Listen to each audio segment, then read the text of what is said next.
Eh bien, à l'heure actuelle, je pense qu'il est prudent de dire tout simplement que Manchester City, ils sont éliminés de cette Ligue des Champions-là parce qu'on sait qu'avec ce Real Madrid-là, qui est vraiment un club sans nom en Ligue des Champions, puisque tout le monde sait déjà ce qu'ils ont fait au cours des dernières années.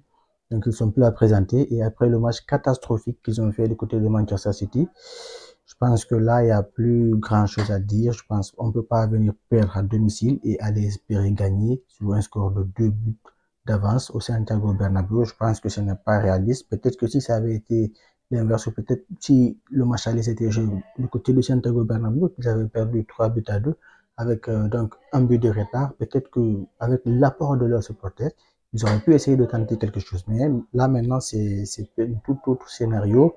Je pense que c'est tout simplement impossible pour City là, d'espérer avoir une qualification, surtout au vu de l'équipe qu'ils ont actuellement, une équipe qui joue sans milieu défensif. On a vu Mateo Kovacic, lorsqu'il est rentré en jeu, il a fait, ce n'est pas un numéro 6. C'est ce que je pense que Cardola n'arrive pas à se mettre en tête. Kovacic, c'est un très très bon joueur, un très très bon milieu de terrain, mais c'est un milieu de terrain relayeur, ce n'est pas un milieu de terrain défensif. Donc, il n'a pas les réflexes d'un milieu de terrain défensif. Et à chaque fois qu'il va le faire jouer là-bas, on va voir comme ce qu'on a vu sur son erreur, lui avec le jeune Rico Lewis, Clézy et Hernan Droit. Sans expérience, il est peut-être talentueux, même si moi je ne vois pas son talent, mais en tout cas, il n'a pas l'expérience qu'il faut pour jouer ce genre de match-là à ce niveau-là. Et on a vu ce que ça a donné. Un troisième but pris de façon assez stupide. Et Ederson aussi, ces derniers temps, je pense pas, je sais pas s'il est dans quoi actuellement, puisque d'habitude, c'est pas ce qu'il faisait. D'habitude, il était solide derrière, il faisait des performances solides. Mais lui aussi, ces derniers temps, il fait des boulettes vraiment sans nom.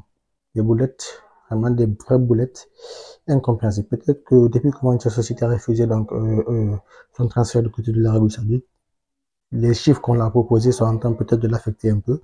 Quoi qu'il en soit, la performance qu'il a faite du côté de l'Etihad de la fois dernière face au Real, ce n'était pas une performance digne de nom, ce n'est pas une performance qui peut vraiment le permettre donc d'aider son équipe à se qualifier. Et je pense le seul actuellement joueur qui sort de l'eau un peu, c'est Erling Haaland parce que lui à chaque fois, il essaie vraiment de faire son boulot parce qu'il marque des buts quand même. Peu importe ce qu'on peut dire sur son jeu sur le terrain peut-être, mais quand même ce qui est sûr, à la fin du match, il a un but, deux buts parfois, donc il fait son boulot. Il n'y a rien à dire par rapport à lui. Mais celui qui était le plus méconnaissable lors de ce derby-là, c'est Kevin De Bruyne qui, à mon avis, est complètement fini. C'est vrai qu'il a donné toute son énergie au cours des dernières années avec Manchester City, mais là maintenant, il faut le trouver un remplaçant, puisque à son âge-là, avec les blessures qu'il a enchaînées, je pense qu'il n'a plus la force physique qu'il avait avant, qui lui permet donc de courir, d'être en vogue comme il le faisait. Mais là maintenant, ce qu'il a monté face au Real, franchement, c'est pas le De Bruyne que nous on a connu au cours des dernières années. C'est loin, très très loin de ça. Et au-delà de cela aussi, c'est cette défense moribonde aussi, une défense vraiment éclatée avec John Stones, Ruben Diaz et Vardiol, qui n'est pas un latéral gauche, qui est censé être un défenseur central, qui joue en tant que latéral gauche. Je pense que City, ils ont besoin d'une refonte complète au cours du prochain mercato. Là, il faut qu'ils repensent vraiment à tous les niveaux, que ce soit à la défense, même au gardien de but, il faut qu'ils trouvent quelqu'un de capable, qui soit là, même si c'est en tant que remplaçant, mais qui mette un peu la pression sur Ederson. Et au-delà de cela, ils n'ont pas de milieu défensif.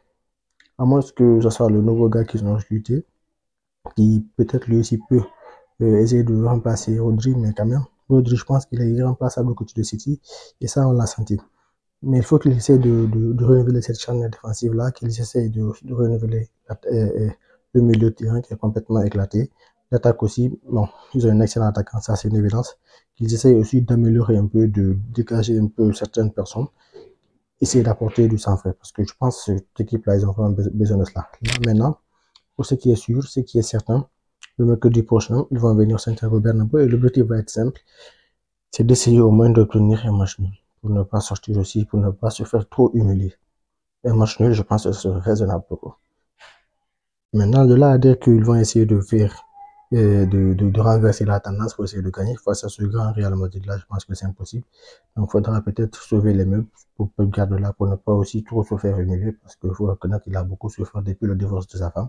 Donc, il a beaucoup souffert psychologiquement. Donc, je pense que une humiliation aussi du côté de Santiago Bernabéu ne serait pas la bienvenue parce que le groupe risque enfin de se suicider parce qu'avec tout ça, franchement, ça fait de la peine quand même. Ça fait beaucoup de peine et on espère pour City que les choses vont changer. Pour le Real, on espère qu'ils vont passer puisque, à mon avis, c'est l'équipe la mieux placée pour faire des résultats devant.